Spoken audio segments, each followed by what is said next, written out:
And we're going to see if it'll give them a little bit extra power on the Rift as well. Absolutely. Maybe they choose Nami. Who knows? We do see the bans coming through here. 4-4 for Clutch Gaming, a 5-3 record for Counter Logic Gaming, which does put them towards the top of the table with a victory here. Seems to be a lot of those teams getting win number 6 today. Yeah, it's actually crazy. You would expect by week 5, things would be starting to kind of shake out a little bit more, that there would be a more defined top, middle of the table. But CLG, another team with the possibility of getting up to 6 wins. That would put us at 4-5 teams still tied for first place. So pretty ridiculous to have that this late in the season. You can see, again, a lot of focus on those supports. 2 to 3 support bans, it feels like, every game thus far. And we will be getting Yuumi, Karma, as well as Lux taken away. There has been a lot of Lux coming out of Biofrost throughout this season, so no surprise to see that banned away. It's his most played by far. He has played 4 Lux games already. Kench off the bench for a #1 run in the summer here for Vulcan. He has not played it yet this split, so that'll be pretty sweet. Ruined with a bit of a smile. Another one of the young top laners just slotting into the LCS, and he has been doing quite awesome on CLG. Yeah, Ruin has really been fitting into this team very, very well. Sivir will be the choice here for Stixxay. Gonna be interesting to see if they do actually want to pair this up with another mage support. The Yuumi was banned out by them, so that is not going to be available. But there are obviously some other options. Kind of interesting to see the first pick TK though from Clutch. To me, that's usually not so much about the lane if you're picking it this early. This is about the fact that you probably want to play 1-3-1. You want to play side lanes and be able to affect that with your support. So we'll see if that is going to be the case. But looking like we will be getting Sona TK bot lane here for Cody Sun and Vulcan, which is a bit surprising, honestly, because Cody Sun is one of the guys that you don't think of as one of these more flexible bot laners.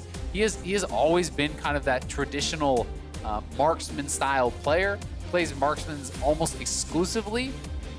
There is a chance that they're going to do something crazy and flex things around, but very, very likely this is the bot lane having been locked in.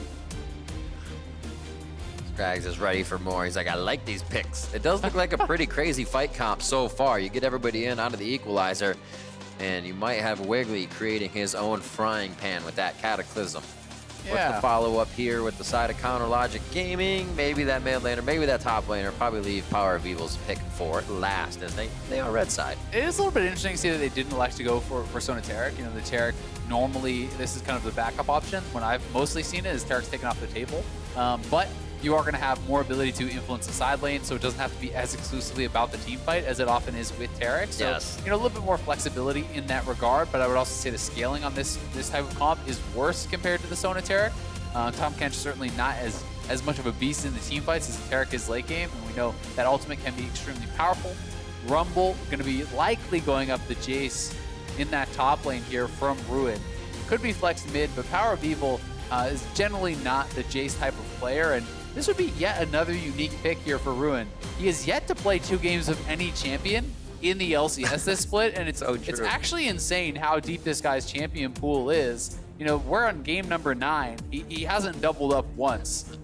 Personally, I think Ruin has one of the best mentalities for kind of a player, but in that I can do what my team needs me to do. The gameplay, whether it's for me or against me, doesn't affect me enough to want to change my play style, unless the team requires it. He is such a stable player for the team, and we've seen him kind of absorb pressure in a negative way and die a bunch of times under the turret and still come out for the team, as well as absorb pressure and play it well. He's really an all-around great player, and I can't wait to see how he kind of formulates on CLG for the rest of the season.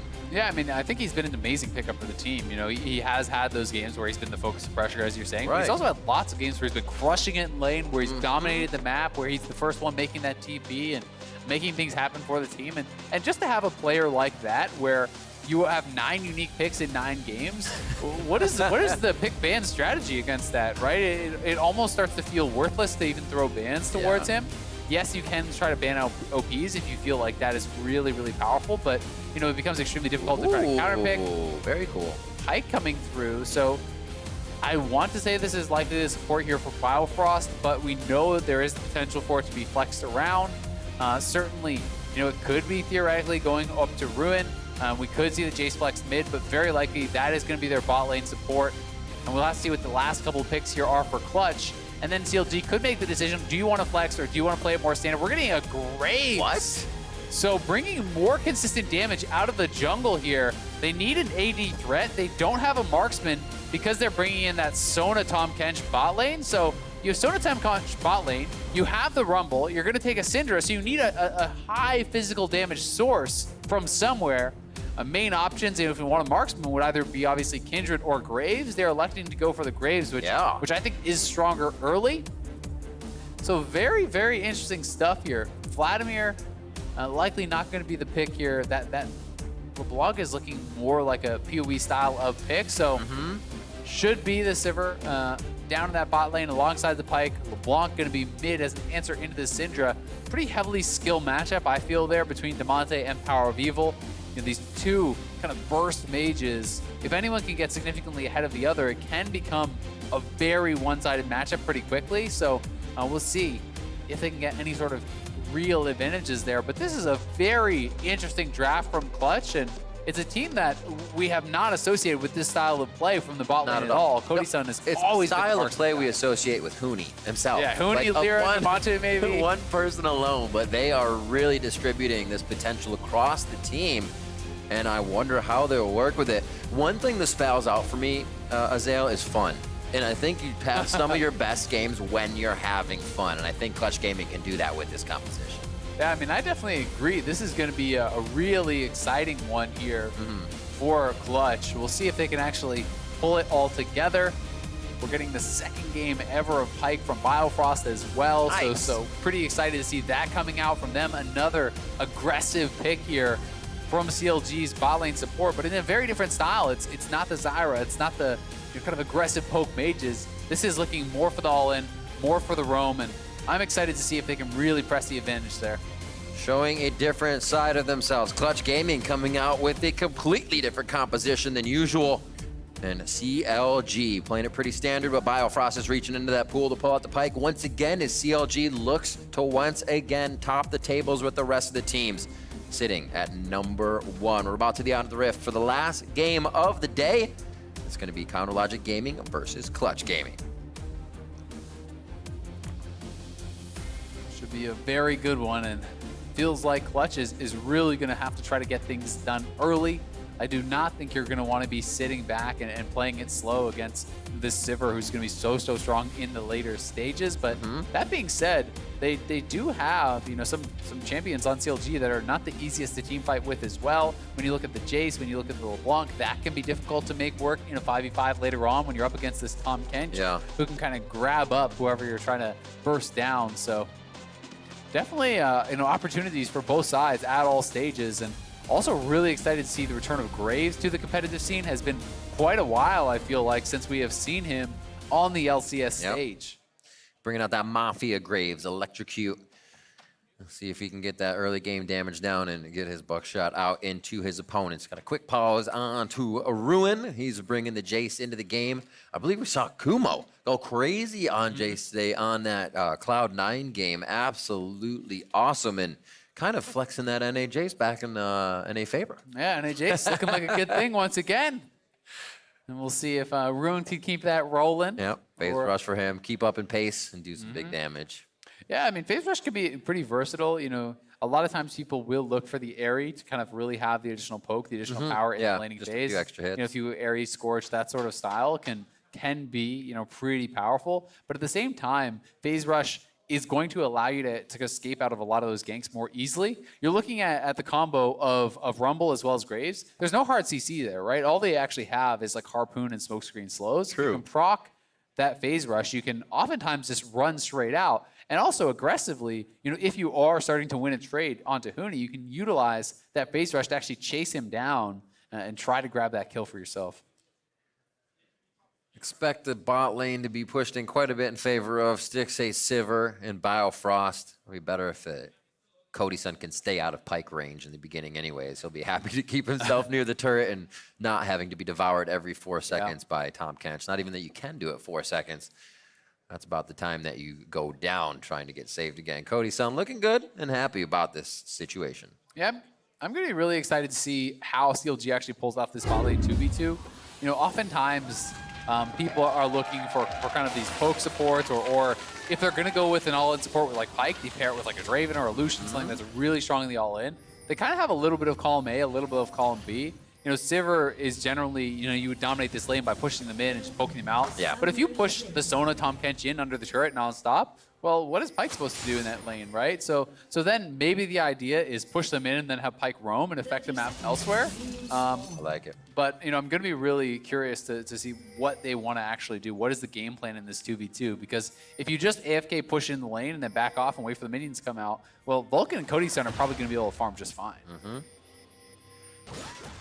Quite a bit of crowd control as well once you get Wiggily and Biofrost together, once that roam does get going. We'll see how the lanes start off. Just a bit of damage going over to Wiggily. He'll be fine. It's actually going to back. He's like, I need that health for the jungle, please. Conqueror for him. Yeah. Zilla can do the big hits as they get into the longer fights. Yeah, this is actually really interesting. You can see how all these aggressive wards, you know, already having been dropped down. You know, CLG warding here, and likewise, aggressive wards on the top side came out from Clutch. So Clutch is actually trying to start on CLG's red buff, but they get spotted. So they're going to have to bail out very likely here. And that's going to mean Lira is going to have to start a leashless blue buff, which is really not where you want to be as the Graves. He will be behind the pace, and you know, Graves really generally wants to get that red buff going first. It does help, you know, quite a bit with your early game power. It's a good thing you can stay healthy. Just takes a little longer. And I mean, he started E, right? Because he had to actually slide over the wall as well. So, you know, is fine. That's a great point. He's going to be clearing this out just okay, of course. But certainly they were trying to go for a bit of an aggressive early game play and try to put the Graves ahead of the Jarvan. You know, being ahead on Graves is actually extremely important because most of the power on Graves, yes, you can pull off ganks, but his ganking is not his strength. Right. Most of where his power comes from is if you can outpace the opposing jungler, then you can really start to invade and steal away his camps nonstop. Yep. If you are actually in danger of losing that 1v1, though, you don't get to just go in their face and take all their camps, right? Like, you may just be inting it. So we'll see if he can kind of get to that stage and how he's going to play it out. You're talking about the pace already. Wiggly's been able to traverse to the other side of the jungle and get three of the same side had to be cleared by Lira, so he's looking for that second buff for himself. Keeping up. Just a bit behind on his buffs to grab. Wolves for Wiggily. We may see them after Raptors. Damonte against PowerOfEvil in the mid lane. That Syndra versus LeBlanc matchup. Should go pretty evenly back and forth until we get a little jungle intervention here. Yeah, Wiggily now making a bit of an aggressive move over towards the mid lane. You know, looking to try to set up here on Damonte. Nice gank. You get the flash out. You know, that was very easily done. He got a 3-camp clear on bot side. Has already taken his red buff, so now he can go up towards the top scuttle and then retreat back in towards his Raptors and Krugs. So this is a very efficient path here from Wiggily, and being able to get the flash in addition to that is going to feel really good. You know, Lira during that time did clear 1 additional camp. He's already taken down 5, you know, plus he will be grabbing the scuttle here, and he can look towards that bottom side as CLG do have no wards, so they're going to have to be aware of where this jungler could be. Now, this is certainly an obvious gank timing here for CLG, but CLG are way far up. Stixxay might have to fight for himself here. Biofrost is going to look to go invis, get the stun, and yeah, that is the flash for Stixxay. Bio's able to just dip out, but nice pressure from Lira and the team. Get that flash. Yeah, really good job, actually, you know, being able to grab that flash. But I do think that CLG should have known that Lira could have been down there. Yeah. Your jungler just took the top side scuttle. You know, where do you think Graves is really going to be, right? They saw that J4 walk through mid lane towards that top side. You know he's going to be on that scuttle, so you know, 9 times out of 10, I feel like the Graves is trading scuttle and should be in that bottom side river. So CLG not dropping the ward will have to pay that tax with their flash. And thus far, bottom lane farm actually fairly even. You can kind of add these two together to kind of see where it's at. So with that flash off Sivir, it gets even harder for Stixxay to play aggressive. But this is the plan. That was kind of a little bit expected. Biofrost going in. The flash. Oh, he gets the immediate stun. They're not going to be able to stop that one. Damonte looks like he's going down, but did they finish the damage? Nobody hit him enough, and he's going to stay alive. That was insane. How did he survive? He didn't even have flash. Are you kidding me? In a 1v3, he does survive. That is so big. That was the ultimate handoff problem for CLG there. Yeah, and Huni now overheated, taking a bad trade there, but that looked like it was going to be a perfect engage. I mean, you had the stun over the wall from Biofrost. The follow-up was there from Wiggily, but Yeah, we'll have to watch that one again. I'm not sure if it was just everyone trying to donate the kill to PowerOfEvil, but let's watch this one more time. In with the flash stun, the knock-up, and do they just back up? No, I mean, he's still hitting him. Yeah, it was just actually a really great scatter of the week. Biofrost maybe could have gone in for one more auto and finished it, but I think at that point it was hard to know if Biofrost thought that PowerOfEvil would have finished it off, or if he just didn't think he could stay in range. It was a great choice. Wiggily would have been the trade too. If he stayed, he couldn't tank anymore, so it just played out. Damonte. That was a great scatter of the week. Himself alive. Yeah, hitting 2 members there. So Damonte, you're gonna be feeling so good about that. If you got both summoners off of Biofrost in a 1v3 and survive, like that is a massive swing. Beautiful stun too to make the play stun. Yeah, and I mean down here on the bottom side, the farm is almost even, right? It's 35 CS on a Tahm Kench, the 41 on Sivir. Very often you're expecting in the early phases these sort of lanes to get dominated, and this was kind of the question I brought up in Champ Select is how do you punish this lane? You know, with Sivir who wants the AFK push, and with Pyke who wants all in, those are kind of two opposed things. So the answer for CLG was push in, then roam. But if you then fail your roam, well, guess what? Now you're giving up all of that pressure on the bottom side. And now it's Damonte up to this top side here. They're looking for a dive, 3-man on Ruin. Throwing down some orbs to get that unleashed power to be a little bit more, maybe one more Q, and then the hit. He's looking to unleash it. There it is. Is it enough damage? No, Ruin keeps himself alive, but the end of the line coming from Lira locks it down. Yeah, not the cleanest of dives as the equalizer. I don't even think got one tick. A little water in the nose. Yeah, a little bit of a poor equalizer there, but they do get the kill. It costs the flash out of Lira. At the same time, traded for that dragon, which is going to be so nice, getting that early pre-7-minute Ocean Dragon. Here is that equalizer, and credit to Ruin actually using Q to jump away from the equalizer, hits the knockback onto Huni. Huni taking as many shots as he can, but then has to back out, and it does cost Lira his flash. But still, they execute the dive in the 3v1 where CLG did fail. But CLG will be happy about this Ocean Dragon, you know, not only to kind of have that additional laning power for yourselves, but denying that from Sona is actually critically important because Sona really does become, in the late game, this walking fountain who's just nonstop healing your team up and speeding your team up. So you definitely want to keep any sort of additional regen away from her. At least it's not first Soraka. The mobile mana battery and healing. The Star Call? Like a fuel station that just goes around. Oh, you need mana? You need help? There you go. Great plays all around. Like we said, a bit of a botch dive. It did work out as they got ruined, but that was a flash for Lira. We'll see if that affects him at all as he goes for more ganks on the map. He's tried to stay present. He's been to the bot lane. Great job getting a flash out of Stixxay and Biofrost to start with hardly any crowd control to that gank. So they're making it work with a team that's rather hard to make those ganks work with. Yeah, interesting as well, seeing Cody Sun. Cody Sun actually picks up a tier before upgrading his Frostfang, so this is very much looking towards the late game. Now, the only kind of problem here is that generally you want the Sona to be your farmer. You're waiting until Sona cashes in, rather, and converts that Sightstone, right? But if you do not upgrade to the Frostfang, you're getting so much less gold generation, so you're actually completing your Sightstone a lot longer, and thus pushing back the timer on when Sona can start farming. You know, this isn't necessarily a mistake, but it's a trade-off, right? Because Tahm Kench is going to get additional farm and be more powerful as a result. The Sona will take longer to get online, though. So, you know, when you're looking towards the Lich Bane and these later stage items, those are going to come in a couple minutes later. Yep. Finding the pink wards that CLG placed on that bottom side of the jungle, you can see CLG has now littered their side with a bunch of vision to make sure there's no roaming from Biofrost happening throughout that area.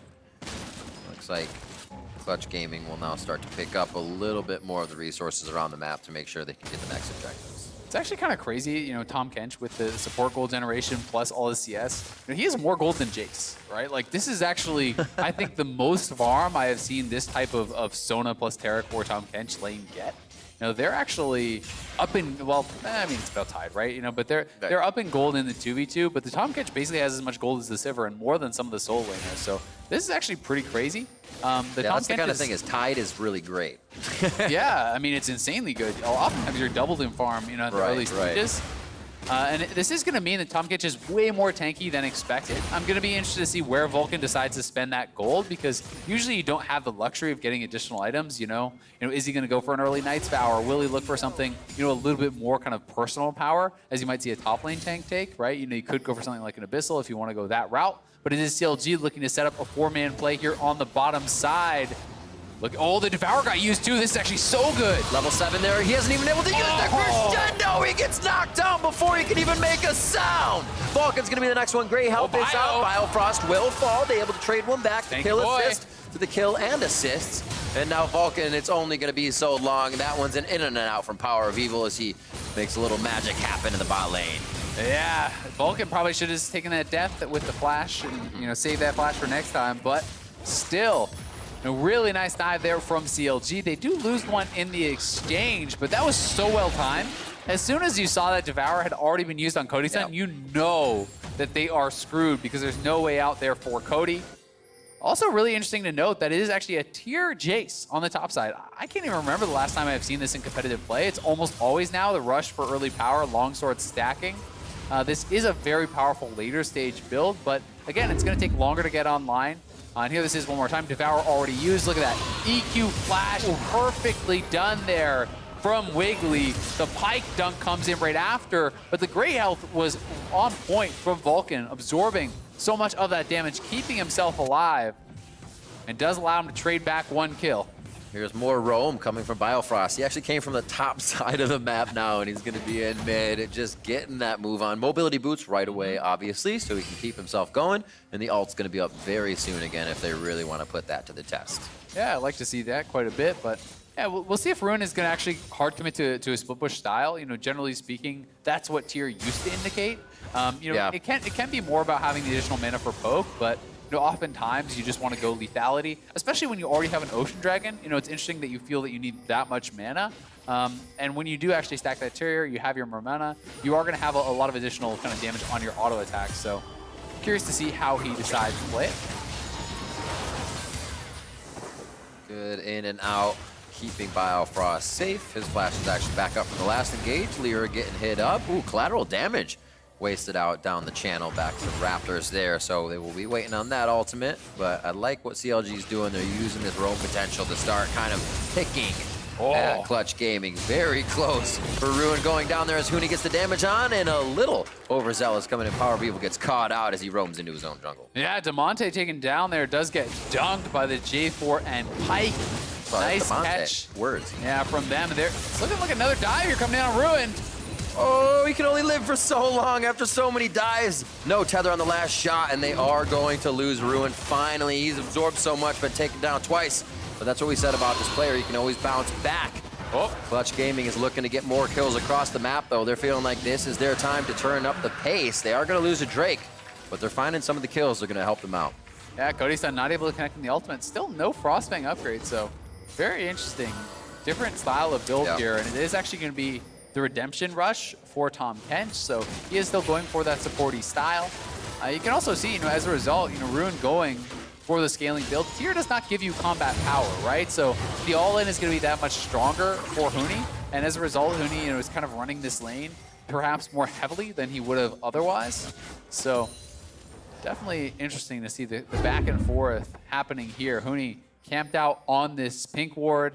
He has his heat very, very high, so he gets overheat right away. And if the additional damage coming out gets the auto win, has him low on that trade, then is going to push in. Knows he has the equalizer available, so looking for it. Has the ability, drops the equalizer, getting just about a tick or two, but really cutting off any potential chance of a retreat from Ruin.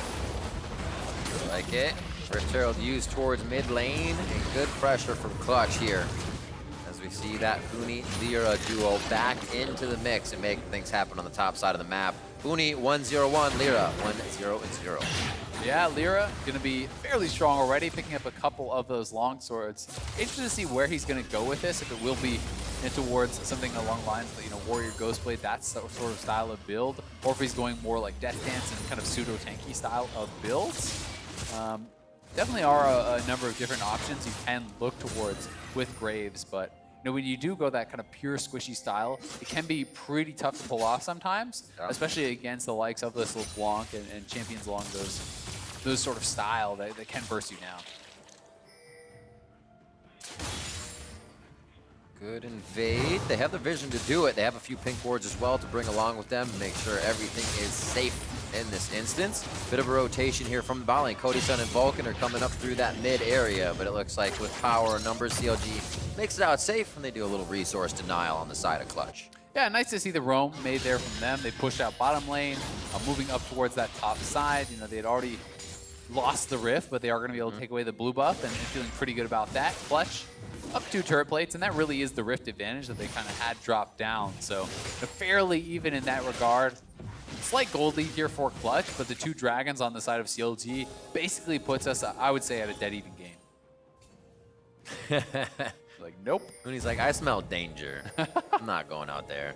There are not enough people on the map to make me do so. Yeah, and look at his teammates. His teammates are very far away, so... Never cross the river without a board. Rule of thumb. This is one of those situations where you pretty much just want to equalize the wave and run away. And that's what he's trying to look to get in position for. So, yep, equalizer down on the wave. Beautiful. Run away. And that is going to be enough to keep the turret alive for now. While your team is actually shoving on the bottom side, there's not going to be any sort of denial for this turret. So Clutch going to be able to grab another turret here first, very, very likely. CLG still 5-man strong on that top side. They're toying with Huni. They were able to keep him there as Ruin stepped in with a shock blast, and Huni stayed a little too long, and greed gets the best of him. Yeah, that's one of those situations that can be so frustrating as a top laner. I mean, you're in the bush between the turrets. Your tier 1 is still alive. I think they're finally gone now. Wait, I think they're gone. Yeah. They're That's never definitely gone. happened to me a number of times where you're like, you're still here? Come on. And he's still there. They finally take the turret down. So Huni will be back up in 7 seconds. We'll see, he will rotate himself if he does put the pressure on the bottom side of the map with TP up. Lira to now steal away the blue. They say, thank you very much, you stole ours, but it's going to be a little bit trickier. Damonte has to flash on the stun. Great scout of the week back, and here we go. The Abyssal Voyage is going to bring in Cody Sun and Vulcan. Stixxay gets out with a very nice spell. Here's Huni. There, and Huni wants the retribution for those last kills. Starts cooking him up as Vulcan picks up the first kill with the retribution called down from the sky. Yeah, Huni TP's in. If he had the equalizer, probably would have seen a couple more die from the side of CLG. So lucky for them that the cooldown wasn't quite up. And now they're looking for Huni, but Lira's still here, and so is Vulcan. Gotta be fancy feet. Lira's like, I'll fight on this fire. Let's go. Everybody backs off for now. And defense for CLG here, as it looks like Clutch Gaming has kind of turned this game on its head for a quick second. Yeah, certainly have. A really nice TP play. Collapsing down. They're hunting for PowerOfEvil.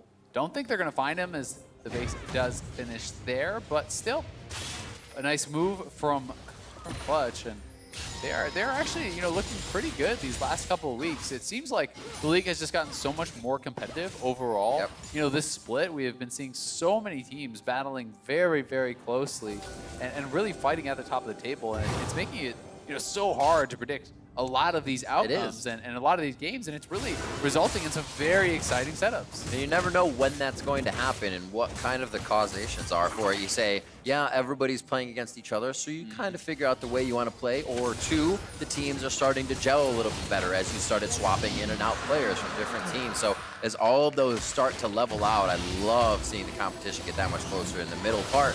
I mean, week 5 of the season, what more could we expect here? 31.1 to 29.8, a very close game and a very big Huni in the bot lane, but Ruin still wants it. They're going to 2v1. Wiggily goes in with the flag and drag with a nice flash, and that pressure is probably going to push Huni off the turret. There should be another drop here in turrets for CLG, and they can start to move around the map with that pressure a little bit more. Yeah, again, Huni just barely didn't have the equalizer up. Otherwise, that could have been a retaliation kill, so equalizer comes up. He will look to clear this wave. That cannon, though, should give Ruin the time he needs. Oh, hesitated. I say, be careful there. Huni can 2v1 turn that around. It gets scary against the Rumble. Ruin's out following him like camera's gonna get killed or something like that. Tricking me. 19 minutes, which means a minute on to Baron. Damonte now top as they try to get a few of these lanes pushed with kind of at least amount of power, where they don't lose too much on the map, but they can have Damonte playing safely, cover him. Watch out for Lira and Cody Sun and Vulcan. PowerOfEvil wants in and out just to deter them. I don't think there's any activation here, even if Wiggily is on that side. Yep, and it's actually going to be a Mod Malmortius rush here for Lira, so that certainly will help him out a lot against PowerOfEvil, but against everyone else, he's going to be very, very squishy, because that is all physical damage across the rest of the map, and he's building no HP. You know, it's just that pure magic damage shield, so it certainly will be, you know, a lot tankier against PoE, but and I wonder if another item might have kind of given them more general power, you know, something along the lines of PD. That shield can be really helpful against some of these other members, or even a Death Stance for that additional tankiness. We will see, though, if this is going to pay off for him as... Okay, no, he's actually going back towards perhaps a Ghost Blade or a Dust Blade now, and Rune will eventually pick up that bottom lane turret. You always wonder what's going on in their head. What are they buying? What coupons do they have? Never know. We'll have to see if his build can get there any faster with a few kills, maybe a few objectives here. Get Clutch in that better position. Stacks on your ruined Jayce, 617 out of 750. He's going to be pretty big soon, and then the team can switch that style of play a bit. Like you said, split push, but he can also get some nice blasts in if they do start going for that top objective of Baron. Yeah, and Cody Sun now finally picking up that Frost Fang. It was so long. Yeah, I mean, that's a post 20-minute Frost Fang. So long. So he does have that Sight Zone now. It did actually complete about 17 minutes, so a couple minutes ago, but just electing to upgrade it now. Certainly has, I think, pushed back where he would be as far as his total gold income. But as a result, the bright side of that is Seraph's is already completed, so he's going to be a lot tankier in that regard, and certainly will be harder to burst down as long as he's good with that Seraph's activation. Gotta be quick. Can't do the 5-finger fumble Rooski if you are in a fight. 4-4, 21 minutes in. No mistakes can be made right now, if you will. And we have all the second-tier outer turrets standing. Nobody's really been able to have the vision to get pushed up that far. It kind of tells you the pace of the game, what the teams can protect and what they can't protect by way of the power that they currently hold. The initiations really want to happen in that death ball here for Clutch Gaming. They got the Sona ultimate followed up with that Rumble ultimate. There's a lot that happens in one spot. A split-up CLG does not do Clutch any good. Yeah, CLG, we're looking for a potential collapse from multiple sides, but Clutch just kind of pushes out to one side, and that means both sides of that pincer have to retreat. PowerOfEvil, though, splitting this one out, getting some damage down on the turret, and Damonte trying to battle his way over to this turret to get some wave clear down. Blue buff Syndra, gotta be careful. Oh. Nice dodges out by PowerOfEvil. Skirting around the abilities there of his opponent in mid lane. Here comes Biofrost back onto the map. Got himself a little bit more damage in that Caulfield's and serrated Dirk, but the Moby boots have really been his charm this game, getting from lane to lane to help out. Yep, certainly the case, and they may be getting caught out right here. The Sona just to the left. They actually go for the Tahm Kench. Tahm Kench can't save himself, and that's going to be the idea for this engage. Stixxay picks it up with 3 assists on the backside. Yeah, Vulcan just gets dunked there. Wasn't able to get the gray health off whatsoever, and you have to be careful because if you get an execute range from Pyke, you will just get killed straight through Shielding that. not. Exactly, shielding will not save you. So Vulcan not quick enough on the fingers there, and some really nice CC chain from CLG does get them the kill here one more time. You can see it looked like Cody Sun could have been in some trouble, but you can see Lira warding off PoE on the side. Then the rest of the team groups up, the knock-up, and all that damage coming through. He just got exploded, and I mean, really, despite the fact that he has a lot of farm, the redemption doesn't make you that tanky, right? He is now working towards what looks to be a lock-in, and that will help him. Look at that damage off PoE. Oh, it could be enough. He has just a bit of health left. No distortion. He goes back. He knows he is going. Oh, the redemption kill! Oh, Vulcan!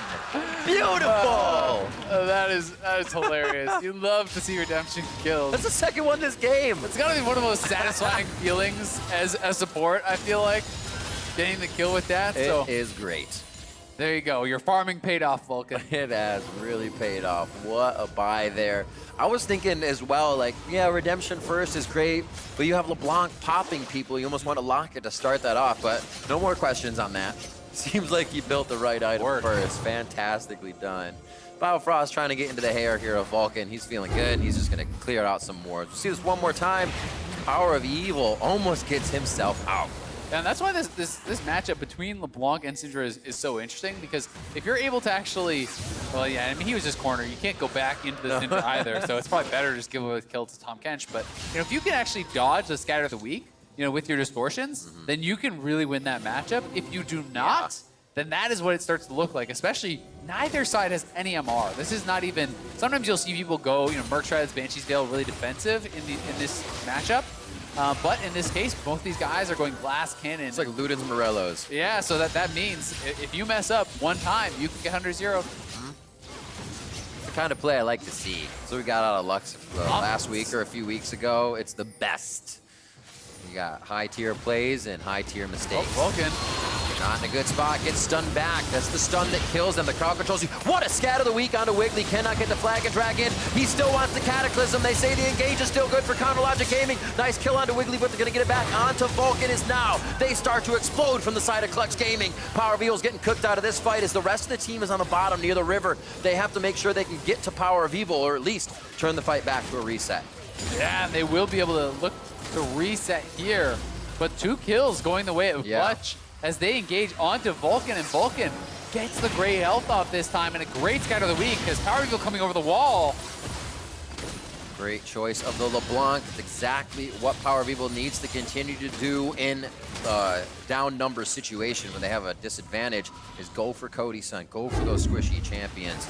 And here we'll see how this one panned out. Yep, Biofrost gets hooked in. They think they can actually burst them out again, but that scatter of the week was sick. Stopping the knockup, and then the equalizer just gets layered across everyone. Wiggily tries to flash out, but cannot create enough distance to actually escape. Yeah. So multiple members getting knocked down there. And in the meantime, CLG sitting on 4 dragons, 3 of them being those air dragons. So they have a tremendous amount of combat's move speed here, especially, when you're looking at someone like Biofrost with the Mobies active. He's going to be ridiculously fast. In his deep water dive right now, he hit almost 700 move speed. Outside of that, obviously, quite a bit slower, but still incredibly fast, sitting up around 500 move speed, just kind of passively walking around the map. So that does allow you to get these picks a lot more quickly than perhaps Clutch would be expecting them. And it does mean that Clutch also has to play more safely in the side lanes because of the threat of that collapse. I love those moments. You see something that you hardly ever see in the game, and it almost makes you stop playing. Yeah. You have no idea how to assess it as it happens, and that's what Biofrost is coming at you 90 miles an hour on this Pyke with, like you said, the Cloud Drakes. He is zooming. We'll see what he can keep doing, but it is Clutch Gaming that's starting to put up a good fight, starting to stall out everything that CLG had put together earlier in this game. And now in 27 minutes, we are back and forth without really an idea of who is going to take the next fight. Yeah, and the question is just, can this composition from Clutch really stand up to kind of the late game of CLG as they get closer and closer towards that? Sivir is now on 3 items. Is Cody Sun going to be able to really get out the same levels of damage as he would on a marksman? We know he's incredibly adept at that late game team fight when he is playing a marksman, but this is something new for him. And it's kind of a composition that you're not going to have a tremendous amount of practice on usually because it's so atypical. Having the Graves, which we don't really see a lot, as well as Cody Sun playing more of a mage in that bot lane, will be interesting to see if they can really execute. Because I do think they have the potential to win the team fights based on comp, but execution is always another story, and one misstep from a Sona, you're so squishy you just die. Yeah, we've been seeing PowerOfEvil try to find Cody Sun even through 3 or 4 members if he can weave a chain in just to get that kill. The last fight we saw in mid lane, we did kind of see it play out that Wiggily set down an area for Huni to ultimate. Nobody in CLG could really approach that area, which is why they had to disperse from Wigglily's position. It becomes very difficult when you put yourself on that equalizer. So maybe a different way to approach. What would you think would be that way? Maybe onto Huni or onto somebody that you can just be immediately off of? Yeah, I mean, I think that CLG want to try to look for a push and try to catch people out on the side lanes as much as they can, but I also think they're a little bit nervous of the potential collapse from a Tahm Kench, so that does make it more difficult. Clutch is just kind of death-balling right now, but the side lanes are going to be pushing a little bit against them. Ruin heading down to that side lane again. But Clutch is saying, all right, come to us. We're going to actually go to this Mountain Dragon and try to force their hand.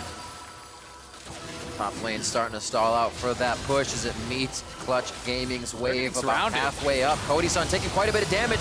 Great hit on that backline. Ruin now trying to get himself to safety and a reset just a little bit so CLG can go back in. Nobody can really be in that redemption for Clutch Gaming, so they're back into the fight now on the side of CLG. Tempting the amount of health they have as CLG goes in and out and almost goes down. Stixxay low as well as PowerOfEvil goes back and forth. I don't think anybody wants to initiate fully here. They're just giving time to Ruin on the side of CLG. Yeah, I mean, Huni doesn't have his equalizer anymore. A bit of a whiff from him in that earlier team fight. Cody Sun is also almost out of mana, so that is actually a really big deal here. He's getting low, and I think as a result, CLG may want to try to take this fight. Ruin's flanking around. He can look to poke. Oh, Ruin with a beautiful shock blast onto 3. Was able to use the Scryer's Bloom to get a little bit more information on that situation. 7-6 here. Game's about even. Another Drake. No, it's not in favor of CLG. First Drake picked up by Clutch, and CLG does not like that. Full force onto the side of Clutch, but they are going to turn one around for themselves. No, a double kill for Biofrost as he comes up huge and picks up that cash for his team. Yeah, Biofrost getting a double kill there, and the Baron is alive. Lira is dead. This should mean Baron for CLG as Clutch get punished so heavily going for that dragon. What a game of cat and mouse, and to see Ruin on the side the whole time, you have to give a thumbs up to CLG and how they danced that one out. Like you said, pulling out Huni's ultimate and just being able to get everything they want, minus the Drake, but Baron's on the menu now. Yeah, they lose the dragon, but you do not care about that. When you got 2 Pyke kills, and effectively doubling the gold value from those kills, and it was a great smite here from Ruin, but they can't get out. Shock Blast gets them low, and then PowerOfEvil over the wall. Look at that chain. Whew, goes the distance over the wall. Biofrost has already gotten 1 XQ, had the reset, and is just there waiting to get that second kill onto Huni. And now CLG, who already would love to 1-3-1 and kind of play that sort of side lane game, are going to be really, really in a great position to do it. They have Baron buff enabled for their whole squad. They have this triple Cloud Dragon, which is going to allow them to play around those side lanes kind of much more aggressively as well. I think that's the big word, is the aggressiveness that they're playing with. Biofrost not afraid to go in on these fights, as well as Wiggily. He's chosen a little bit safer now as he goes in, knowing what he has to deal with on the side of Clutch Gaming, but everybody in CLG has been behind each other with these engages, or completely on the same page for not fighting in a situation, but tempting from every side of the fight. And that becomes hard one step out, and that entire plan is ruined. And you can see PowerOfEvil up there in that top lane is pushing this up. Ruin did shove bot lane, but gave Huni enough time, and it's actually reset that wave. So CLG, I think, is wasting a little bit of their Baron time. They had Ruin go down bot lane, they allow Huni to fix that wave, then they push up mid lane, but then they leave that, so that wave gets fixed as well. So really the only place they have any pressure is on that top lane right now, but that is dangerous to go forward for PowerOfEvil because you don't have pressure anywhere else on the map. So CLG really need to get these waves moving at the same type of clip, but they just honestly seem afraid to actually walk up towards the turrets. I think they're potentially scared of any sort of Tahm Kench ult coming in behind them, so they're trying to get all the vision cleared out here first, but it is meaning they're really getting nothing done with the Baron thus far. I think when you measure the pressure in a game like this where it's so even and you grab a Baron, it ranks higher towards, oh, okay, all right, cool, instead of, yeah, let's get it, keep going, because you feel like you've just accomplished such a goal, right? Gotten over that mountain, and now you take a break instead of climb the next mountain in front of you right away. But, the longer you give your opponents to kind of hang around in the game, the more chances they will get to come back in. Yeah. But, you see PowerOfEvil here over on the side was looking, and now they have 3 men down on the bottom lane. Will be able to push Huni off that turret, so going to be able to grab their first turret with that Baron buff.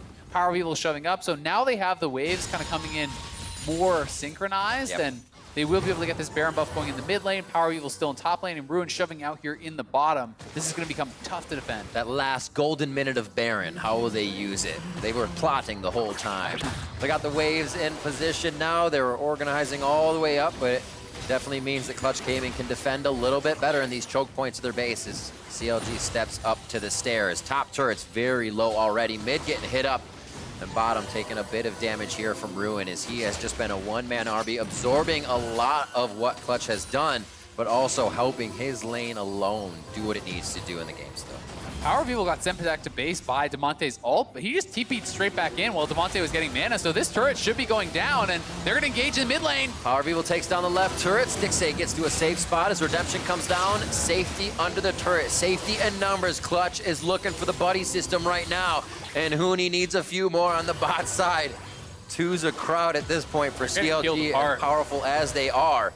And mid inhibitor is the only, or mid turret is the only one to fall that is left in front of these inhibitors. Nice try by Biofrost to go in for the stun. Vulcan's going to take a little bit of damage there, but it's Cody Sun almost out of mana from just blasting out the utility to his team. Equalizer down on the bot side. They are picking and pulling all of these abilities out of Clutch to make the fight that much easier. Once they get into the base, once they trigger that final play, all the ultimates are up on the side of CLG as they look Clutch dead in the eyes. Yeah, they are trying to close this one out, and Clutch had that one desperation engage in the mid lane trying to get something done, and it looked like Stixxay just straight up spell shielded the Sona ultimate, so being able to react to that meant there was no follow-up available for Clutch. They could not take them down, and once CLG got their Baron waves organized, once they had them all crashing at the same time, the inhibitor turrets started to fall very quickly. They've already taken down 2 out of the 3, and CLG is really one fight away from winning this game.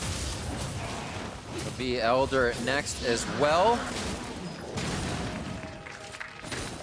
We're coming up on 35 minutes here. You see Elder's timer on the left, Baron just 1 minute and 20 out. It's going to be very scary for Clutch to leave their base, but they have to put that name into action. Everything from here on out has to be Clutch, has to be the right play. They are facing a very strong and confident CLG here. And I mean, if you take a look now at the bot lane, despite the fact that the laning phase went great for these guys, if you swap over to the gold, you'll see an enormous gold advantage actually on Stixxay. You know, he's sitting hundreds of CS ahead, but he's actually over 7,000 gold ahead of Cody Sun right now. In just in that individual matchup there, you know, Sivir farming it out so incredibly well in these later stages, and you can see almost full 6 items, right? So this is a monstrously strong Stixxay that was quietly farming and farming and farming. You know, now sitting at 35 minutes, almost, well, 450 CS. Like, that's ridiculous. Biofrost leaves lane. Stixxay plays while he's at home alone. It becomes quite big here. That CS is crazy. He's about to put that power down to the members of Clutch Gaming.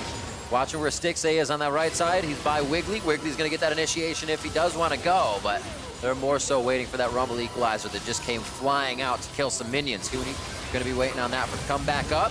Inhibitor goes down as all 3 have fallen. 2.5 minutes on the quickest one to come up, but it's not going to matter. The Nexus turrets are open, and they're just waiting on the minions to join the party. Yeah, they're picking into the Baron, though, now. CLG wants to make no mistake, trying to take this as safe as possible, heading back to this Baron. They already have the 5 dragons. This Baron seems uncontestable here for Clutch, and that should really, with 3 inhibs down, you have 2 supers spawning per wave. You just have to take the Baron buff and march it down and actually stop them. PowerOfEvil is going to be behind Clutch here, though. This is their final chance. Baron's there, does not get taken down. The smite was there for Lira as well as he threw it in, but Wiggly's still able to grab it up. Vulcan's going to take Cody Sun and keep him safe. Ruin's looking for that. And oh my god, the damage onto Lira from Ruin with the Muramana. He's going for the tier, Jayce, and he is making Clutch cry at this point. 9K in the lead, and CLG is going to be heading down the mid lane now with Baron. Huni's trying to make his way out to the left side. Everybody's got to disperse just to get back home, and it's not going to work. They find him in the side brush, and Stixxay picks up another kill for himself. And that should do it, Riv. CLG looking to close this one up and tie themselves up at first place. Absolutely crazy. What a split for so many teams. Having great records at 5-3 and 4-4, but it's who can squeak it out in the end, and you're going to find CLG bringing themselves to the top of the table once again. It's been a while, but history is going to start repeating itself for the boys in blue. The Nexus is going down, and CLG takes down Clutch Gaming. Another strong performance here.